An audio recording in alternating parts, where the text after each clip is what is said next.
तो चलिए आज हम डाइव करते हैं रस्किन बॉन्ड की एक बहुत ही पावरफुल कहानी में जिसका नाम है चोर की कहानी। देखिए ऊपर से एक सिंपल सी स्टोरी लगती है, लेकिन ये इंसानी फितरत पर, ट्रस्ट पर एक बहुत गहरा सवाल उठाती है। So let's get started. और यही सवाल इस पूरी कहानी का दिल है। क्या सच में किसी पर किया गया भरोसा बिना किसी शर्त के उस इंसान को अंदर तक बदल सकता है? क्या वो उसके अंदर के अच्छे इंसान को जगा सकता है? चलिए देखते हैं कि ये कहानी इसका क्या जवाब देती है। तो इस कहानी में दो मेन किरदार हैं। पहला है हमारा नरेटर, जो खुद को फिलहाल हरी सिंह बुला रहा है। उम्र सिर्फ 15 साल, पर अपने काम में यानी चोरी में बिल्कुल माहिर। हर महीने एक नया नाम, एक नई पहचान। और दूसरा किरदार है अनिल। वो करीब 25 साल का है, एक स्ट्रगलिंग राइटर है, बहुत ही इजी गोइंग, काइंड और शायद थोड़ा जरूरत से ज्यादा ही भरोसा करने वाला। और देखिए, शुरू से ही हरी इस बात को लेके बिल्कुल क्लियर है कि वो कौन है। वो साफ साफ कहता है, मैं जब अनिल से मिला तब भी मैं एक चोर ही था और अपने काम में काफी अनुभवी और सक्सेसफुल था। मतलब उसके दिमाग में कोई कंफ्यूजन नहीं थी। अनिल बस उसका अगला शिकार था। सिंपल। तो अब शुरू होता है गेम। हरी का सेटअप प्लान बिल्कुल परफेक्ट था। सबसे पहले झूठी तारीफ, ताकि अनिल थोड़ा कंफर्टेबल हो जाए। फिर सीधे काम मांग लिया। जब अनिल ने कहा कि वो पैसे नहीं दे सकता, हरी ने फौरन प्लान बदला। खाना खिला सकते हो? अनिल मान गया, पर एक शर्त पर, अगर हरी को खाना बनाना आता हो। और हरी ने झट से अपना पहला झूठ बोल दिया। अब देखिए, पहली ही रात अनिल को पता चल जाता है कि हरी ने झूठ बोला है। खाना इतना खराब था कि उसे गली के कुत्तों को डालना पड़ा, लेकिन वो उससे निकालता नहीं है। इनफैक्ट वो ठीक उल्टा करता है। वो हरी को घर की एक चाबी दे देता है, जो कि उसके भरोसे का एक बहुत बड़ा सिंबल था।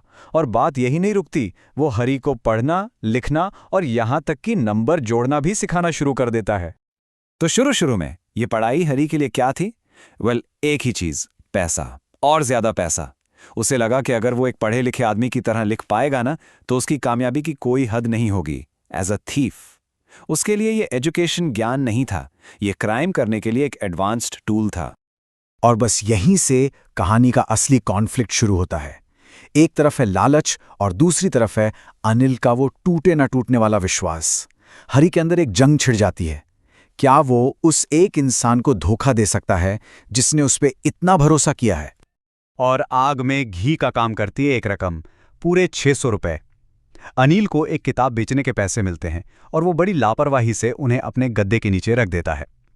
हरी के लिए ये एक आसान टारगेट था। इतने पैसों से वो 1 या 2 हफ्ते तक बिल्कुल राजा महाराजाओं जैसी जिंदगी जी सकता था। देखिए, हरी अपने काम में एक्सपर्ट था। उसको लोगों के चेहरे पढ़ना आता था। वो जानता था कि एक लालची आदमी को लूटने पर उसके चेहरे पर डर दिखता है, एक अमीर आदमी गुस्सा दिखाता है, एक गरीब बस किस्मत मान के एक्सेप्ट कर लेता है। लेकिन अनिल, हरी जानता था कि अनिल के चेहरे पर सिर्फ हल्की सी उदासी होगी, पैसा खोने की नहीं, भरोसा टूटने की। जैसा हरी खुद सोचता है, एक लालची आदमी को लूटना आसान है, लेकिन एक लापरवाह आदमी को लूटना बहुत मुश्किल है। और यही बात, अनिल का ये केयरलेस होना सब कुछ बिगाड़ रहा था। चोरी का सारा मजा ही खत्म हो रहा था। अब ये एक काम नहीं, एक बोझ लग रहा था। तो अब हम आते हैं कहानी के सबसे बड़े टर्निंग पॉइंट पर, फैसले की रात। वो रात जब हरी आखिरकार चोरी करने का फैसला कर लेता है, और यहां से सब कुछ बदलने वाला था। रात के 10 बजे वो चुपके से गद्दे के नीचे हाथ डालता है, नोट निकालता है और सीधा स्टेशन की तरफ भागता है। 10:30 बजे लखनऊ एक्सप्रेस प्लेटफॉर्म से निकलना शुरू करती है। वो आराम से उस चलती ट्रेन में चढ़ सकता था। स्पीड अभी धीमी थी, लेकिन वो हिचकिचाता है। पता नहीं क्यों, बस वो रुक जाता है और ट्रेन उसके बिना चली जाती है। इमेजिन कीजिए, एक सुनसान प्लेटफॉर्म, नवंबर की ठंडी बारिश, और वो बिल्कुल अकेला। उसी पल उसे एहसास होता है कि उसका कोई दोस्त नहीं है, कोई घर नहीं, कोई ठिकाना नहीं। उसकी जिंदगी में सिर्फ एक ही इंसान था, जिसे वो अभी अभी लूट कर आया था। और तभी उस ठंड और अकेलेपन में उसके दिमाग में बत्ती जलती है, पढ़ाई। उसे याद आता है कि अनिल उसे पूरे पूरे सेंटेंसेस लिखना सिखाना चाहता था, और उसे समझ आता है कि ये ज्ञान, ये पढ़ाई, इनकी कीमत उन 600 रुपयों से कहीं कहीं ज्यादा थी। ये उसे एक बड़ा आदमी बना सकती थी, एक इज्जतदार आदमी। और बस यही रियलाइजेशन उसे वापस खींच ले जाता है अनिल के कमरे की तरफ। डर भी है, घबराहट भी है, लेकिन दिल के किसी कोने में एक उम्मीद भी है, एक दूसरे मौके की उम्मीद। वो दबे पांव कमरे में वापस जाता है। अनिल चैन से सो रहा था।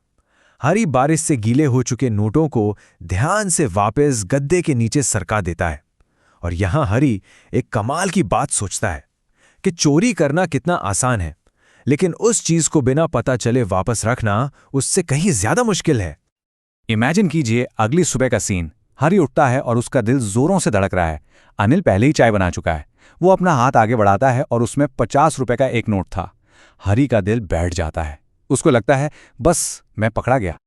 वो नोट हाथ में लेता है और उसकी सांसें रुक जाती है। नोट अभी भी गीला था, रात की बारिश से। उसी पल वो समझ जाता है। अनिल जानता है, वो सब कुछ जानता है। लेकिन अनिल चोरी का जिक्र तक नहीं करता। वो कहता है, मुझे कल कुछ पैसे मिले थे, अब से मैं तुम्हें रेगुलर सैलरी दूंगा। और फिर वो कहता है, आज हम सेंटेंसेस लिखना शुरू करेंगे। उसकी आंखों में गुस्सा नहीं था, नफरत नहीं थी, लेकिन वो जानता था, और हरी को पता था कि अनिल जानता है। ये अनिल की तरफ से एक माफी थी और एक नई शुरुआत का सिग्नल। तो अब ये सवाल मैं आपके लिए छोड़ता हूं। सोचिए, अगर आप अनिल की जगह होते तो आप क्या करते?